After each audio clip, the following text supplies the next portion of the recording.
Ready na ba mo mag-travel sa isa ka isla nga puno sa katamis ug kanindot? Tara kuyugi ko nga i-discover nato ang Guimaras Island. Nga kung asa, gina-highlights diring dapita ang mga tamis nila nga mga mangga. Napod sila mga white sand beaches ug mga historical places. Maong di na nato dugayon pa, mosakay na ta og ferry gikan sa Iloilo paadto sa Guimaras. Ang travel time sa ferry kay 15 minutes ug ang pamasahe is 50 pesos. Pag-abot nato sa Jordan Wharf, daghan kay mga tricycle na pwede nato rentahan para ma-tour nato ang tibuok island. Ayaw ka balaka kay sila na'y bahala kung asa tan nila dalahon nga mga tourist spots. Ang driver sa tricycle kay siya na pud ang tour guide at the same time. Ang bayad aning tricycle for 1 day kay 1,800 to 2,000 pesos for 2 na. Sige nahan ako diha paingon sa tourist spots kay kaning ilang mga kalsada na puno kayo og mga kahoy, nindot kayo ug relaxing kaayo siya. Ang first na destination nato sa tour kay kaning smallest plaza in the world. May siya nga plaza pero dako kay ni siya papel sa kasaysayan sa isla.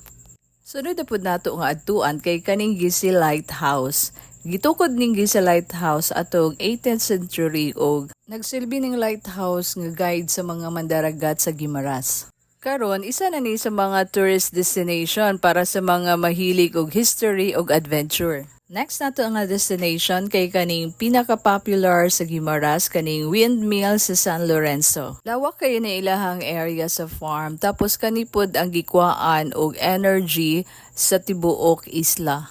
Ang San Lorenzo Wind Farm kay naay 27 ka wind turbines na naa siya capacity nga makaproduce og 59 megawatts nga kuryente. Aside sa sustainable energy, nahimo na pud ni siya nga tourist destination. Nga perfect para pag-picture, mag-relax ug ma-amaze jud ka kasi sa natural beauty sa lugar.